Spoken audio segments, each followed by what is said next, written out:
अयूब और फखर जमान की जोड़ी इंडिया के लिए जो है वो दहशत की अलामत बन गई है। तो इस जोड़ी पर इंडियन मीडिया का क्या कहना है, आइए देखते हैं। सैम अयूब की जहां तक बात है ना, देखो पहले मैच अगर तो उसको 2 चांस मिले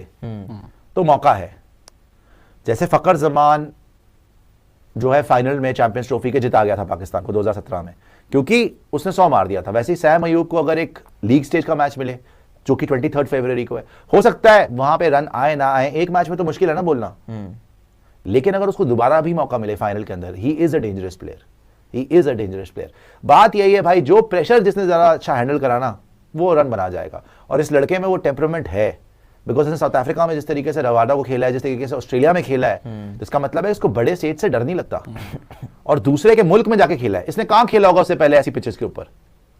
पाकिस्तान में तो मरी हुई पिचेस होती है, कहां खेला होगा उससे पहले? तो सैम अयूब में दम जरूर है, but again I am saying कि वो दिन की बात होती है। अभी ये छोटा है, सामने बुमराह होगा, अर्शदीप होगा, इसके लिए आसान नहीं होगा, स्पेशली स्पिनर्स कुलदीप वगैरह होंगे, आसान नहीं रहेगा, but yes he can deliver 1 out of, if he gets 2 chances उसमें से एक में तो ही कैन डिलीवर, इतना तो मैं मानता हूँ। नहीं कर सकता है, जैसे ही अभी उसकी फॉर्म भी लगी हुई है, तो he is in tremendous form. और एक लेफ्टी इंडिया के अगेंस्ट अच्छा करे चैंपियंस ट्रॉफी में, इतिहास अपने आप को दोहराएगा। जैसे 2017 में फखर जमान ने अच्छा किया था इंडिया के अगेंस्ट सीटी फाइनल में भी, वो भी। बट अभी देखो, जैसे क्वालिटी वाइज अगर आप देखें तो उसने पेसर्स खेले, बट बुमराह जिस लेवल पर बॉलिंग कर रहे हैं अभी, सॉरी, और अगर शमी भाई आ जाते तो इतना चैलेंजिंग रहेगा, टफ रहेगा। इधर अगर आप देख लें, कुलदीप की क्वालिटी का स्पिनर उन्होंने नहीं खेला होगा, क्वालिटी साइड के अगेंस्ट। लेकिन एक चीज अगर आप देखोगे तो इंडिया के अगेंस्ट जिन्होंने अच्छा किया हुआ है, अगर आप नाम उठाओगे ना तो आपको ज्यादातर लेफ्ट हैंडर का नाम। हाँ बिल्कुल, मैंने बोला ना, इतिहास अपने आपको दोहराएगा। डिकॉक हो गया, आप देख लो, ट्रेविस हेड अभी कर रहा है, उसके पहले और भी लेफ्ट हैंडर फखर जमान ने खुद मारा इंडिया के अगेंस्ट। आपको अभी बहुत लोग बोल रहे थे भैया कि आप फखर जमान दिखाइए अगेंस्ट इंडिया इन ओडीआईज, तो 6 मैचेस हैं, 234 रन हैं, 46.8 की एवरेज है, एक 50 है, एक 100 है, हाईएस्ट ऑफ 114 है जो कि चैंपियंस ट्रॉफी के फाइनल में आया था, और एक 50 जो है वो भी वर्ल्ड कप में आया था, 2019 वर्ल्ड कप में आया था 50। वहां पर भी आई थिंक ये युजवेंद्र चहल की बॉल पे आउट हो गए थे, और बहुत अच्छा खेले हैं। बट अभी भी अगर आप रिकॉर्ड्स देखोगे, कोहली बहुत आगे है अगेंस्ट पाकिस्तान, रोहित की भी 50 से ऊपर की एवरेज है, अगर केएल राहुल वगैरह भी बन गया होगा तो वो भी दिखा दीजिएगा, बट नॉट बैड। फखर, इसीलिए मैं बोल रहा हूँ फखर जमान बहुत इंपॉर्टेंट है पाकिस्तान के लिए, along with Sam Ayub, because experience player है, और इंडिया के अगेंस्ट ऑलमोस्ट हमेशा ही अच्छा करा हुआ है, ऑलमोस्ट 50 की एवरेज है उसकी यार। जैसा मैं आपको क्या बताया कि लेफ्ट हैंडर अगेंस्ट इंडिया, और अगर इन्होंने फखर जमान को भी डाल दिया तो फखर और सैम अयूब अगर ये ओपन करेंगे तो हो सकता है कि एक ट्रबल। वैसे तो कायदे से जसप्रीत बुमराह इस टाइम पे जो बॉलिंग कर रहे हैं, हो सकता है कि बुमराह भारी पड़े, लेकिन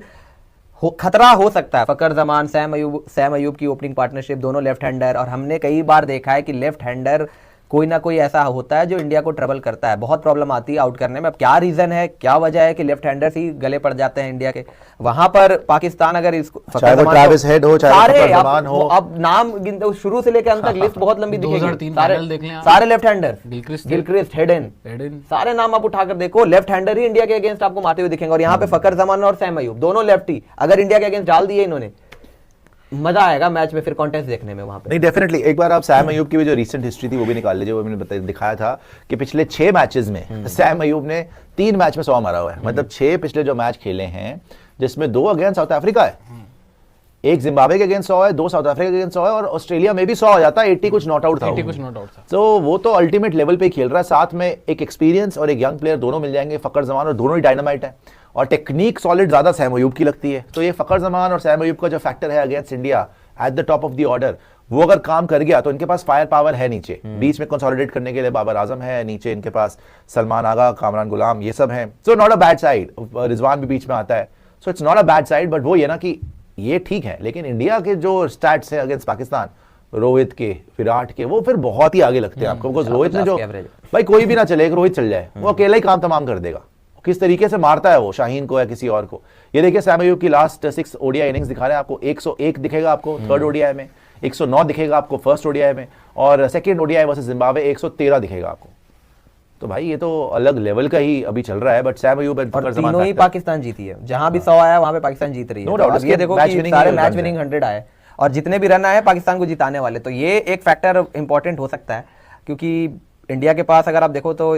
शामी भाई पता नहीं, अभी उस टाइम पे देखना पड़ेगा फिटनेस कैसी रहती है। अर्शदीप सिंह का इसीलिए मैं कह रहा था कि आपको एक लेफ्ट आर्म पेसर को खिलाना बेहतर हो सकता है, अगर आप खिलाएंगे वहां पे तो जरूरी बनता है, बिकॉज वेरिएशन के हिसाब से कई बार जरूरी है। थोड़ा सा अलग होता था ना, वैरायटी आती है गेंदबाजी में, वरना राइट हैंडर और फिर एक ही एंगल के साथ बॉलिंग होते रहता है लेफ्टी को, तो ये थोड़ा सा हमने देखा हुआ है पहले भी। तो इसको ठीक करने के लिए इंडिया को भी चाहिए कि वैरायटी चाहिए गेंदबाजी में आप लेकर आए, और पाकिस्तान को ये चाहिए भाई कि सैम अयूब और फकर जमान की जोड़ी अगर ये बना सके, हो सकता है कि इनको पाकिस्तान की पाटा विकेटों पर वहां पे काम आ जाए, कि दोनों में से किसी का भी एक का भी दिन हुआ तो वो मैच डिसाइड कर सकता है। मतलब सैम अयूब भी आप देखो, जैसे हमने इनिंग्स देखी है, मैच डिसाइडिंग इनिंग्स है, फकर जमान का भी दिन होता है तो वो भी मैच जीता अब देखो हाँ गाइस, आपको वीडियो कैसी लगी आप वो मुझे बता सकते हैं। और साइम अयूब ने लिटरली जिस तरह का परफॉर्म किया, क्योंकि फहर जमान तो खुद को काफी अरसे से जो है वो one of the best, one of the finest, one of the destructive batsman जो है वो मनवा रहे हैं और लगातार मनवा रहे हैं। लेकिन साइम अयूब ने जिस तरह हालिया दौर में जो है वो ओडीआई में खुद को मनवाया, T20 में भी पहले वो 2 रन से जो है वो उनकी सेंचुरी रह गई,